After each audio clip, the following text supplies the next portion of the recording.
If you really think you can start an Airbnb business with 2 to 3K, you're absolutely out of your mind. You've been told wrong.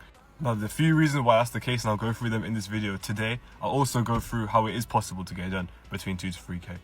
So the reason you're not going to be able to get it done in under 2 to 3K is for a few reasons. Firstly, most landlords are skeptical. They're going to ask you for a deposit. A deposit will be for a rental amount, maybe up to 6 weeks, and if the rent is £1,000, you're already £1,500 out of pocket.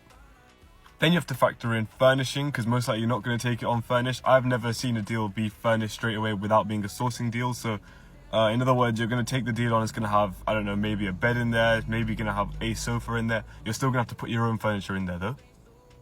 And before you even get a deal, you have to think about the costs associated with starting up a business. So that'll be, the fees to get it incorporated, the fees to get all the insurances and stuff like that. You are most definitely going to spend more than 2,000 to 3,000 on your first deal if you're talking about cash in the bank. So what I want is for you to just wipe that sort of expectation out of your mind. If you have 2 to 3 grand saved, you're not ready to do an Airbnb business unless you follow these tips. So the first one is educate yourself on the DRS, which is the deposit replacement scheme. It would save you that initial 1,500 if you negotiate with the landlord to set up the DRS. What I would recommend is don't necessarily take what I say, but get yourself educated. But this is a quick explanation of how it works.